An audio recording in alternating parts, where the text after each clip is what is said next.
Good morning, Chicago. You're listening to the Roaring Twenties radio talk show. I am the host, Taylor Nielsen, here with co-host Troy Johnson to bring you an exclusive interview. That's right, Taylor. Today we get the lucky opportunity to interview the one and only Scarface Al Capone. Mr. Capone, thank you for being with us. It's no problem. I just happen to be in the neighborhood. Why don't you tell us a little bit about where you're from? Well, my parents were Italian immigrants, and I was born here in Brooklyn, New York, in the year of, 1899. Did you have any siblings? Yes, as a matter of fact. I grew up with 8 brothers and sisters, and when I turned 11, my family and I moved to 38 Garfield Place. After that, I attended a Catholic school, and believe it or not, I was actually a pretty good student. The only thing that happened was that one day I was expelled for hitting the teacher. Wow, so what happened from there? Well, I worked around Brooklyn trying to support the rest of my family. During this time, I ran into a good fellow by the name of Johnny Torrio. Regardless of what the pub says about him, he was a good guy, and he taught me a lot about the streets. What were some of the things you learned from Mr. Torrio? Well, not to imply a certain situation or anything, but one of the things he taught me was you can get more with the kind word and a gun than you can just get with the kind word alone. Words of wisdom, Mr. Capone.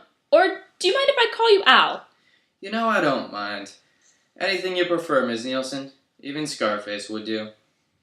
How did you come about being called Scarface Al anyway? Well, it wasn't quite my idea, it was my friend's. But the story behind it was one night at a Brooklyn nightclub I was working at. I guess I insulted a young lady.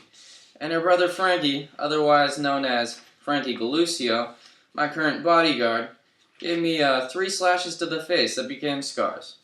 As you can see, we worked things out, and, now he's working for me. That's very interesting. Well, look out, stay on the line, because we'll be right back to continue this interview.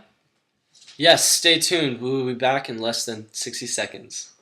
Thirsty people everywhere prefer ice-cold Pepsi-Cola. And because it's light, it refreshes without filling. Charlie, be sociable. I am, Kate.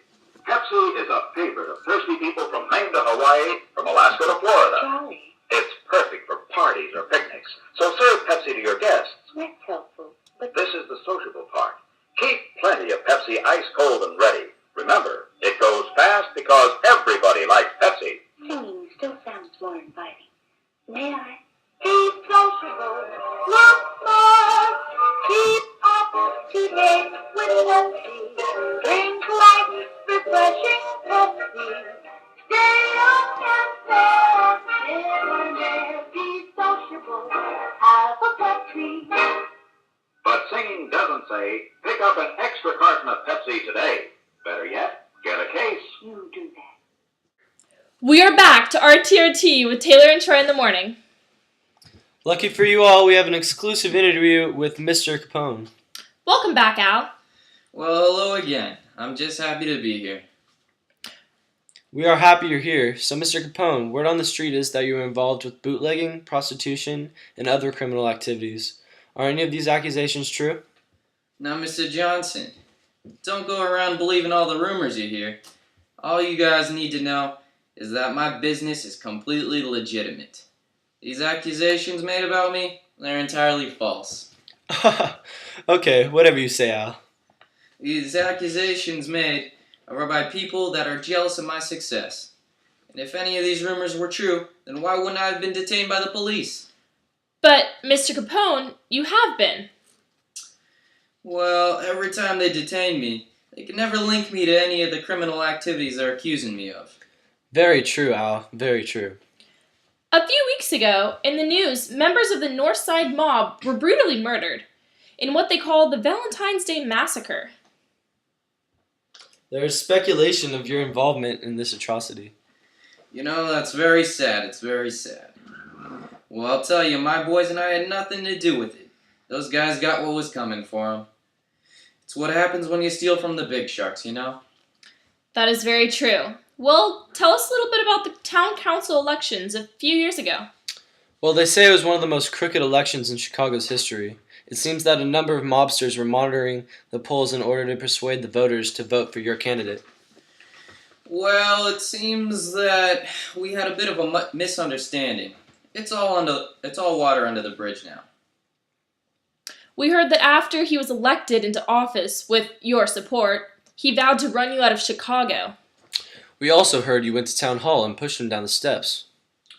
Yes, Troy, that is true. My temper did get the best of me at that moment, although I did actually kick him down the steps of the town hall.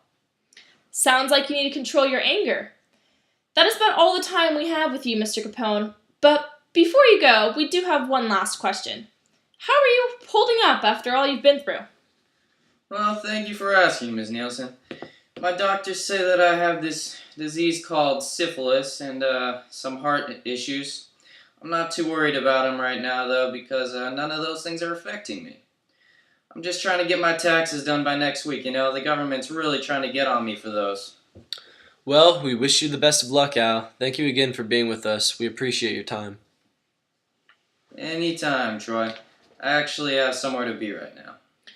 Hopefully you can get back in the studio soon. Thank you again. We'll see you later, Taylor and Troy. Well, that went well, don't you think, Taylor? Very well, Troy. Al Capone is a character. Yes, he is. Well, this concludes our show this morning. Thank you for tuning in, everybody. We are signing off now. This is RTRT. RTRT. Stay classy, Chicago.